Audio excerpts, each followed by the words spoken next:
말라기서를 통해서 예배에 대한 부분들을 제가 예배를 강의하면서 말씀을 드린 적이 있습니다.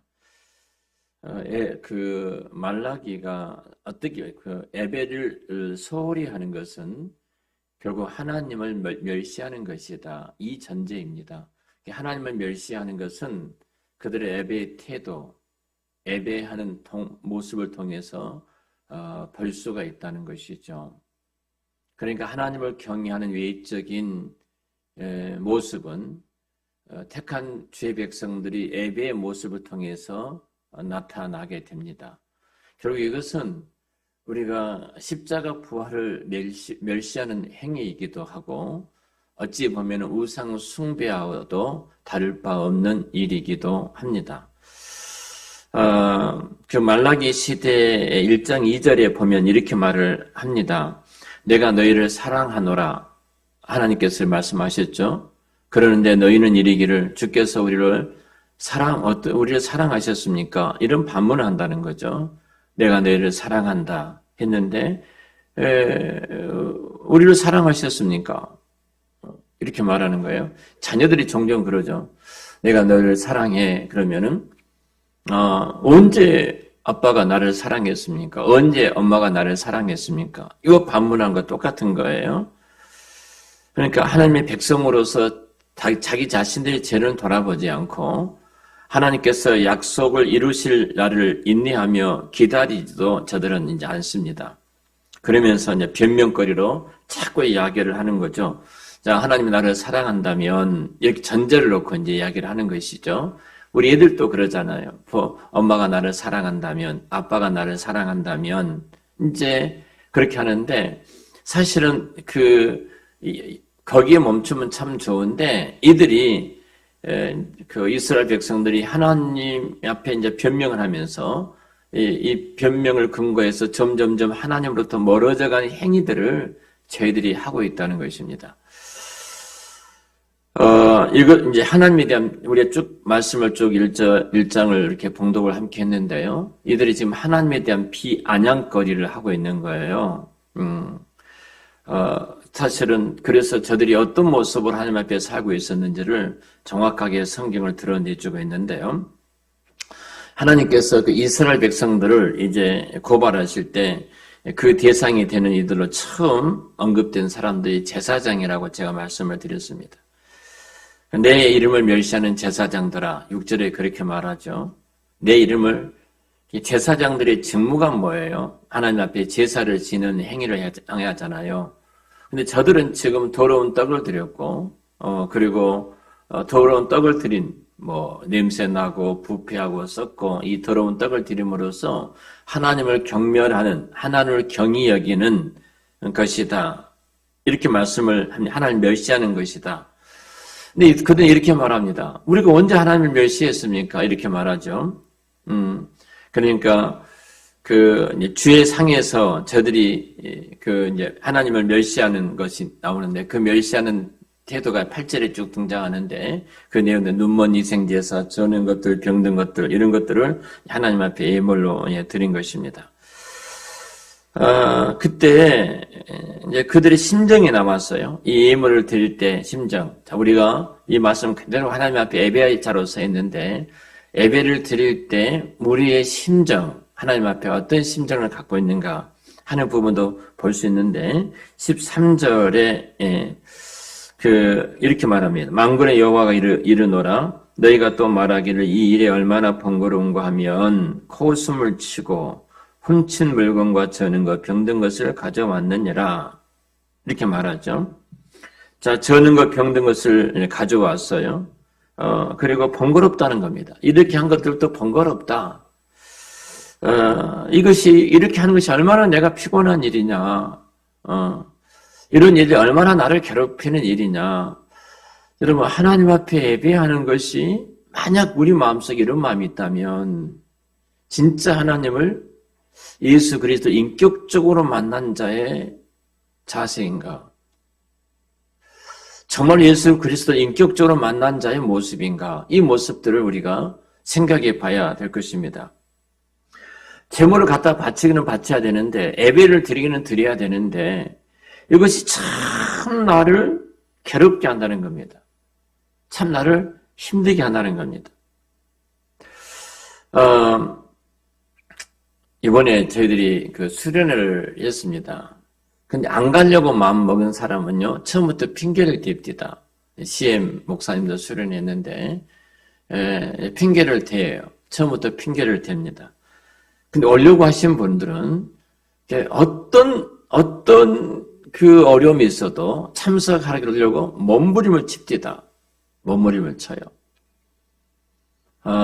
저희들이 3시에 이제 모임을 갔는데, 그 사모님이 이제 직장 생활하신 분이 계셨는데, 사모님 퇴근하고 같이 올 수도 있잖아요. 그러잖아요. 그럴 수 있는데, 이 목사님은, 사모님이 이제 나 퇴근하고 차를 가져오기로 하고, 본인은 먼저 가야 되는데, 어떻게 하면 먼저 3시에 맞춰 올 것인가. 이 일을 하고, 여러 가지 방법을 모색한 것을 봤습니다. 정말로 예쁘죠.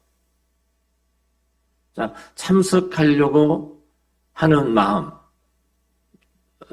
그 중심을 주님이 이제 보고 계시지 않겠습니까?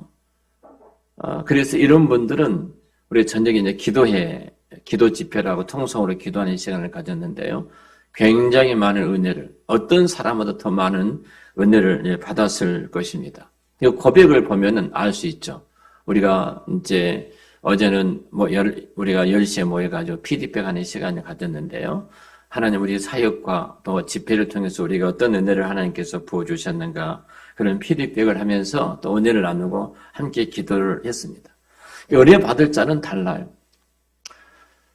그리고 얼마나 대접을 잘해주시든지 정말로 그 하나하나가 대접을 해주시는데 소자에게 냉수 한 그릇 대접한 것을 내가 기억하겠다 하는 그 마음으로 이 대접을 해주시는데요.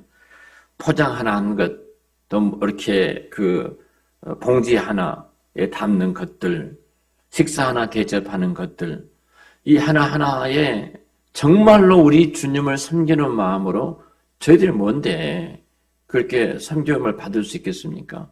그런 마음으로 우리를 섬겨주시는데 그 하나하나의 모든 속에서 정말 우리가 이분들이 우리 주님을 섬기듯이 우리를 섬겨주고 계시구나. 그럼 목사님, 사모님들 고생하신다고 여기 봉투 하나씩 다 준비하셨더라고요. 봉투 하나씩 준비하셨는데 저는 그 봉투가 얼마 든지도 몰랐습니다. 여러 목사님이 이제 끝나고 나서 목사님들끼리 모임을 갔는데 사모님들한테 드렸어요. 근데 사모님이 그러시더라는 겁니다. 너무 돈이 많이 들었다는 거예요. 그렇게, 사모님, 목사님 차 드십시오. 커피나 드십시오. 이런 말씀을 하셔서, 커피값 정도 들어있겠지. 이렇게 했는데, 오신 모든 사모님들에게 20만 원씩 다 넣었는데, 제가 그 봉투를 봤어요. 근데 그 봉투가 깨끗한 예쁜 봉투에다가, 그냥 돈만 딱 넣은 것이 아니라, 종이에다 다 이렇게 넣어서 말아가지고, 이렇게 진짜 예쁘게 집어넣었더라고요. 제가 너무너무 감사해가지고 거기 목사님에게 좀 내가 섬겨드려야 되겠다. 목사님 통장 번호를 좀 가르쳐 우리만 너무 받은 은혜가 커서 제가 받았던 그것을 목사님한테 보내드리려고 이제 저희들이 하다가 안 돼서 나중에 제가 이제 보내드리려고 연락을 드렸어요.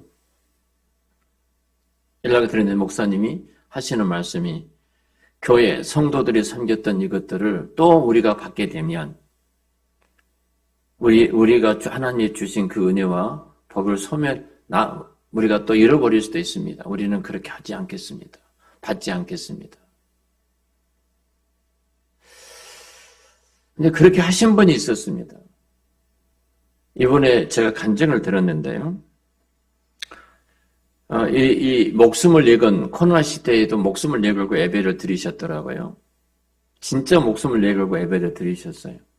근데 이 코로나 때 얼마나 많은 복을 받았냐면은 상상도 못할 복을 받았는데 그냥 막 굴러온 거예요. 마치 호박을 넝쿨로 잡으니까 호박들이 이렇게 무더기로 굴러온 것처럼 그렇게 굴러온 거예요. 너무 감사해서 본인이 가장 좋은, 정말로 좋은 장소, 바다가 보이고 저수지가 있고 북한, 말해서 북한 땅이 보이는 그 아름다운 장소 2층을 피스메이커스라는 선교에 딱 기증을 하고 이렇게 거기서 집회를 하고 모일 수 있도록 또 내놓으시고 이 모습을 보면서 느낀 것이 하나 있었습니다. 그 하나님은 누구신가? 정말 인격적으로 하나님을 만나는 사람들은 인격적으로 하나님이 저 만나고 왕과 주인으로 모신 사람은 달라질 수밖에 없어요. 그냥 안 삽니다.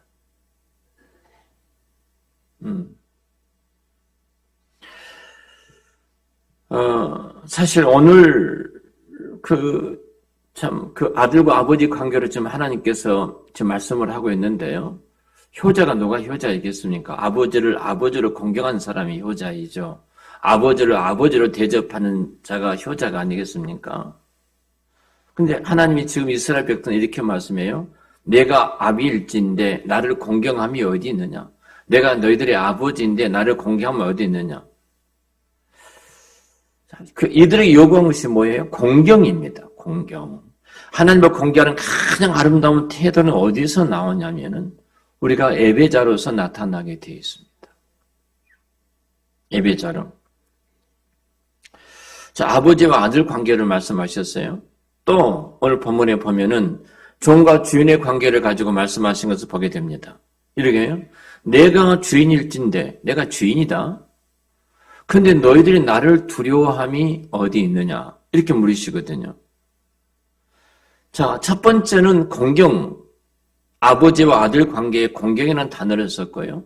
두 번째 주인과 종의 관계를 하면서 두려움이라는 단어를 쓰고 있어요. 이것은 결국 이겁니다. 내가 하나님을 얼마만큼이나 무겁게 여기고 있는가? 혹시 우리가 하나님을 가볍게 여기고 있지는 않는지, 하나님을 가볍게 여기면 가볍게 여기는 모습으로 우리 나타날 수밖에 없어요.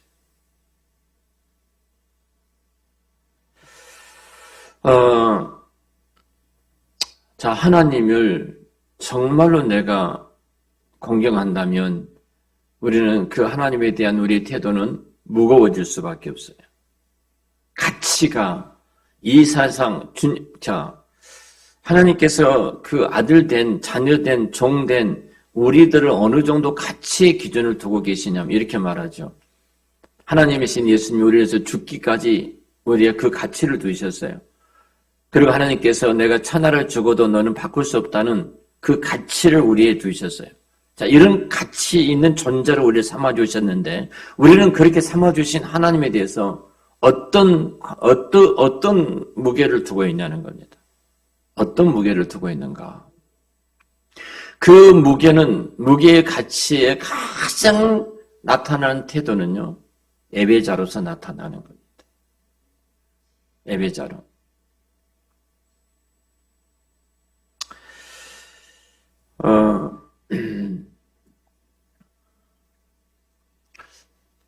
어렸을 때는 돈이 없었잖아요. 그러니까 돈이 이렇게 돌고 돈도 요즘처럼 좀 지저분하면 다 폐기하고 새로 막 찍어냅니다만 어렸을 때는 이 돈을 이렇게 헌금을 할 때도 부모님들이 그 다리미 있지 않습니까? 다리미에다가 그 돈을 팍팍 이렇게 다려가지고 깨끗하게 해서 하나님 앞에 드리는 모습을 봤거든요. 제가 어느 곳에 설교를 갔습니다. 설교를 갔는데요. 거기가 이제 봉투에다가 이렇게 사례를 하잖아요. 목사님 감사합니다. 사례하는데요. 그 사례하는 그 봉투에 든 그 돈이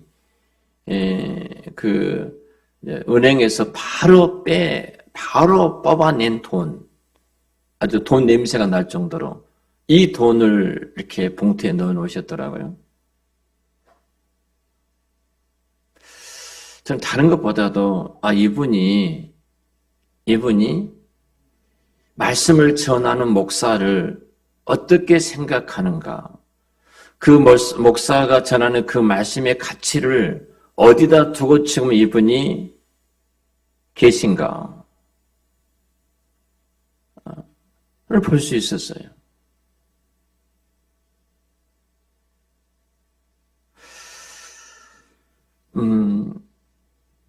하나님을 정말로 우리가 무겁게 여긴 사람은 두려워할 수밖에 없습니다. 두려워할 수밖에 없고, 그리고 그 하나님의 경외한 모습이 우리의 삶 속에 나타날 수밖에 없거든요. 말 한마디도, 우리 태도 하나도, 우리 생각까지라도 우리는 정말로 여호와를 무겁게 여기는 사람은 그 무겁게 여기는 경외한 모습들이 아름답게 드러날 수밖에 없습니다. 오늘 6절과 7절에 하나님을 경외하고 하나님을 공경하라고 했는데 저들이 멸시했다, 경멸히 여기고 하나님을 멸시했다 고 말씀을 합니다. 여러분, 본질적인 모든 문제는요, 왜 하나님께서 이 제사장에게 다른 것보다도 제사의 문제, 바로 예배에 대해서 먼저 말씀하셨을까? 예배에 대한 말씀을 먼저 하나님이 끌고 들어와서 말씀을 하셨을까? 여러분, 예배가 왜 중요한가? 예배가 가장 중요한 것은 하나님과 언약 관계의 확립 그 자체가 바로 예배이기 때문에 그래요. 언약 관계의 확립이에요. 하나님 백성과 관계가 뒤틀려지게 되어지면 가장 먼저 왜곡된 것이 예배입니다. 그러니까 언약 관계의 확립은 예배로 나타나는 거예요. 하나님과의 그 언약 관계가 뒤틀려지고 멀어졌다는 것은 바로 예배의 모습 속에서 찾아볼 수가 있습니다. 그래서 사실은 어떤 면에서 본다면 우리의 모습들이 예배자로서 내가 하나님 앞에 어떤 모습으로 서 있는가 하는 부분입니다. 제가 전에도 한 말씀을 드렸습니다만 다윗이 밧세바가 동침을 하고 악을 저질렀잖아요. 악을 저질렀어요. 그때 나단 선지자가 찾아와서 다윗의 죄를 지적을 합니다. 그때야 비로소 다윗이 내가 하나님 앞에 죄를 졌다는 악을 깨닫게 되죠. 그리고 그가 회개하는 내용이 시편 51편에 기록되어 있거든요. 자, 우리 시편 51편을 볼까요?